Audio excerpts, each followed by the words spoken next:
Hey guys, it's Kelsey, and this is layout 2 for our mini album we're working on for the next month. And layout 2 is a picture of Kevin. So I decided, I was trying to go between if I wanted to use a small picture or the big picture. I decided to go with the 4x6 and then trim it down into a 4x4 again. There's a lot of dead space in that picture, so I could stand to trim it down without shrinking Kevin like was in the 2x3. So that's the plan. Before I get going, I'm just going to pull in from my scrap pile my complementary colors. The first layout, you guys saw the background was green, so I was trying to pull in black and pink elements. On this one, the background is black, so I'm trying to pull in green and pink elements. So that's the goal.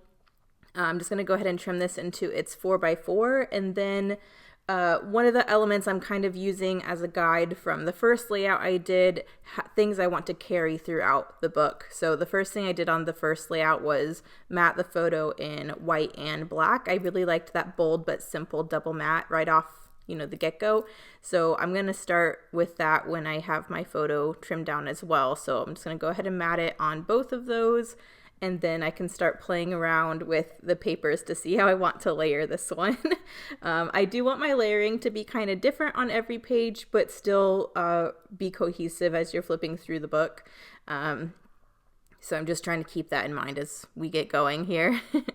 I kind of had an issue with this one using the black, not for this double matte, but the black in this collection is kind of distressed, so it reads kind of like a gray next to a true black, as you can see. So that is something I'm starting to encounter as I'm using more of the black pattern papers from this book. It's harder to use this solid black that I've already started to incorporate from the first page. So I'm just trying to keep my eye on that as well. But this skinny black matte going around the photo I don't think clashes, so I'm okay with that. And then I'm going to go ahead and start matting. I knew I wanted some green right away, so I'm pulling in this green and inking that. I've already started inking from the first page in black, so I'm going to try to make that a cohesive thing throughout the book and make sure I'm inking every page in black, which I really think helps make it look more finished. I love inking, especially on gifts. It just adds that one extra special touch that makes it look handmade. So I'm trying to keep that in mind too. But I like this staggering that's going on. I did want a pop of gold. None of the pattern papers I had any gold in it, so I did pull in this white that has the gold diamond pattern on it. I'm thinking I'm going to have that as a partial matte on the opposite side of the green. And then I needed to pull in some pink, so I have this scrap of pink. It's not large enough to go around all of these layers, but I thought it would be really cool just to stack it top and bottom, just to sandwich the photo in the pink. So I'm going to go ahead and ink that, and then I'll get those stacked as well. I love the layering around this photo. It's so easy to do, especially with scraps, because you don't need them to go around the whole photo.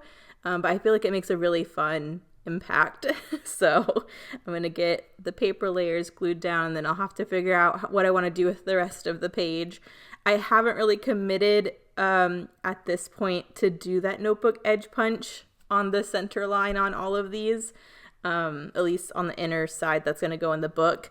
But the more I look at this page, I think it'd be a really cool thing to try. So since the pink is the more subtle out of all of the paper layers, I decided to go with pink for the notebook edge punch on the side, just to really balance that color.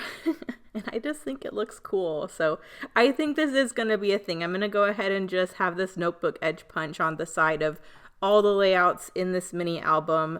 I think it'll just add an interesting detail that'll make it cohesive. And then with the little bit of space I had left, I'm trying to play around with the same scraps I matted around the photo and just create a little cluster, just so those colors and those papers could be somewhere else too. I used the film strip die cut on the first page, so I don't really want to use it on this one, but I do have a couple of these paw print die cuts from Lisa that I've also been hoarding. So I used a lot of them on Billy pages, but I had just a couple left over, and I thought they would be perfect for this dog mini album. So I'm going to try to use what I have left. I think I only have like 3 left in this mini album. So I'm going to go ahead and get the first one used up on this page. I'm just matting it in that white pattern with the gold diamond print. just so that color kind of pops. I love the contrast between that white and gold and the black of the paw print. I also like that the bold black matches the mat around the photo, even though it's not the same gray black as the background. I think it still goes because of the mat. So now I'm just trying to figure out how much of it I want showing and how I want to do these layers. One thing I'm really trying to stick with, because it always bothers me in hindsight if I'm not paying attention, I want the direction of the gold diamonds on the white pattern paper to be going in the same direction. So I have to be careful with how I'm layering that paper, because they're going vertically in the scrap next to the photo. So I want to make sure the scrap that's going on this right side, the diamonds are also going vertically. So inking these in black. The diamond strip, when I oriented it in the correct direction, was a bit too short, so I am going to cheat a little bit just to make it look longer. And then you saw me trim that green piece just a little bit shorter. It just seemed like it was taking up too much space before, but I like how it's more tight around that paw print. But it gives you a nice another like pop of green to complement the green going around the photo. So now it's just a game of getting all these pieces together and trying to figure out how much of this notebook edge punch is gonna be on the page, and then how much spacing I want with the other elements. I just don't want this paw print piece to crowd the photo area, so that's the only thing I'm trying to play with when I'm messing with these proportions.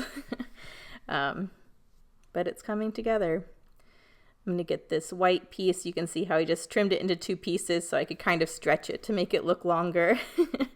And now I'm going to get the paw print down, and then I'll layer this white piece over top of all of this, which I think is just the perfect finishing piece. And once I kind of get all of this glued down, it'll be where I leave it. I mentioned in the first layout for this mini album, if you guys haven't watched it, I'm trying to kind of get these pages to 80 to 90% done.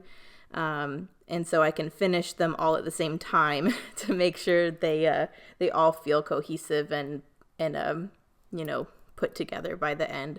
So I think I'm going to get this trimmed up and ink it, and then we'll move on to layout 3. I'm glad I have like a bunch of extra videos. They're all kind of shorter with being this smaller format this month, but it'll be fun to go through them together. So I'm going to go ahead and load this, and I'll see you in the next one. Bye.